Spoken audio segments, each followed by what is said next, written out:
The Synergy of Women for Victims of Sexual Violence organized a 2-day workshop restitution on the popularization of recommendations addressed to the Democratic Republic of the Congo at the 33rd session of the Universal Periodic Review (UPR) held in May 2019. 15 human rights defenders from Maniema, Beni, Butembo, Bukavu, and Goma, supported by Global Fund for Human Rights Defenders.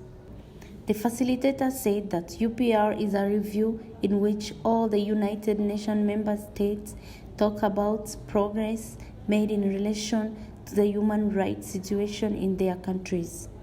The pre-session provides an opportunity to all civil society organizations and national human rights institutions to present to states their priorities and concerns ahead for their government review. It's also during this pre-session that diplomatic missions collect information on the human rights situation. At this level, the civil society NGOs advocates for priority recommendation because in the review, only the government has the right to speak. The facilitator explained to the participants that 3 documents are required for the UPR. This is the national report, compiling United Nations information and summarizing information from other stakeholders. This summary is done by the UPR info team. For this 33rd session, DRC received 184 recommendations. The participants analyzed, then classified these recommendations in 5 thematic areas. Recommendation focusing on the rights of women and children, those related to justice and impunity, others related to peace and security, and finally, those related to the ratification of the international legal instruments. He reminded participants that civil society cannot make recommendations during the session.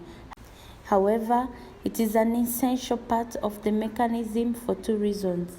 The first reason is that it provides first-hand information on the human rights situation in the country. The second reason is that it participates in the process of implementing the recommendations. Before closing the first day, participants worked in group on recommendations related to 4 priorities: security, impunity, human rights, and protection of defenders. They wrote an advocacy note addressed to the provincial minister in charge of justice and human rights. The second day of the workshop, 12 participants were received in audience by the Provincial Minister of Justice and Human Rights. The minister thanks the delegation and promised to work with his fellow ministers at the provincial level for the effective implementation of the recommendation. He promised to support the process of adopting the provincial edict protecting human rights defenders in North Kivu. He also told the delegation that his office will always be open to work with the civil society organization to promote human rights in North Kivu province. The delegation of 12 participants in the workshop left him 10 copies of recommendation that the minister gave to his fellow ministers. 12 organizations also won 50 copies of UPR recommendation in order to popularize 184 recommendations in their respective communities.